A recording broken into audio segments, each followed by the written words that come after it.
Macmillan Audio presents The Flame by Leonard Cohen.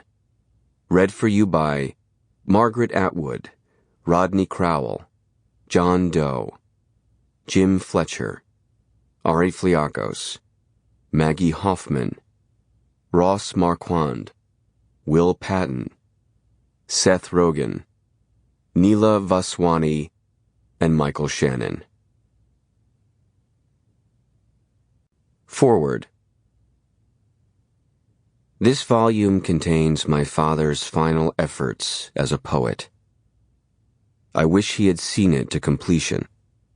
Not because it would have been a better book in his hands, more realized and more generous and more shapely, or because it would have more closely resembled him and the form he had in mind for this offering to his readers, but because it was what he was staying alive to do. His soul-breathing purpose at the end. In the difficult period in which he was composing it, he would send do not disturb emails to the few of us who would regularly drop by. He renewed his commitment to rigorous meditation so as to focus his mind through the acute pain of multiple compression fractures and the weakening of his body.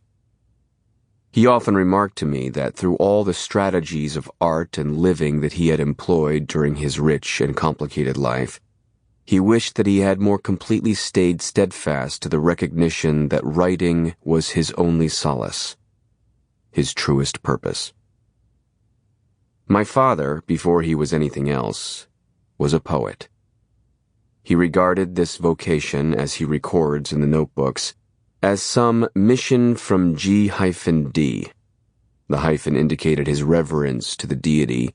His reluctance to write out the divine name, even in English, is an old Jewish custom and is further evidence of the fidelity that he mixed with his freedom. Religion, teachers, women, drugs, the road, fame, money.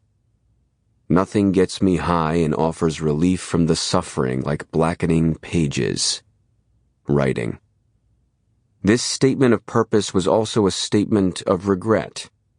He offered his literary consecration as an explanation for what he felt was poor fatherhood, failed relationships, and inattention to his finances and health. I am reminded of one of his lesser-known songs and one of my favorites. I came so far for beauty. I left so much behind. But not far enough, apparently. In his view, he hadn't left enough. And this book, he knew, was to be his last offering. As a kid, when I would ask my dad for money to buy sweets at the corner store, he'd often tell me to search the pockets of his blazer for loose bills or change. Invariably, I would find a notebook while going through his pockets. Later in life, when I would ask him if he had a lighter or matches, I would open drawers and find pads of paper and notebooks. Once, when I asked him if he had any tequila, I was directed to the freezer, where I found a frosty, misplaced notebook.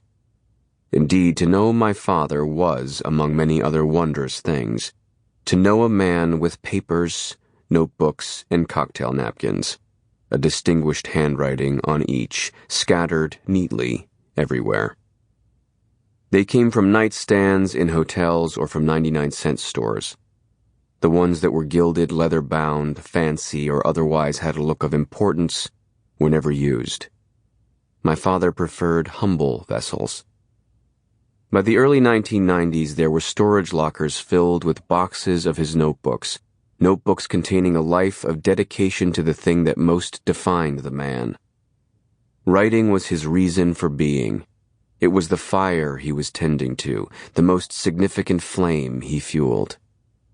It was never extinguished.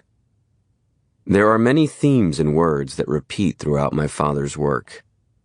Frozen, broken, naked, fire, and flame. On the back of the first album cover are, as he put it in a later song, the flames that followed Joan of Arc. Who by fire, he famously asked in a song about fate that wickedly made use of a Jewish prayer.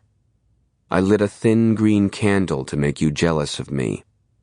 That candle was only the first of many kindlings. There are fires and flames for creation and destruction, for heat and light, for desire and Sample complete. Ready to continue?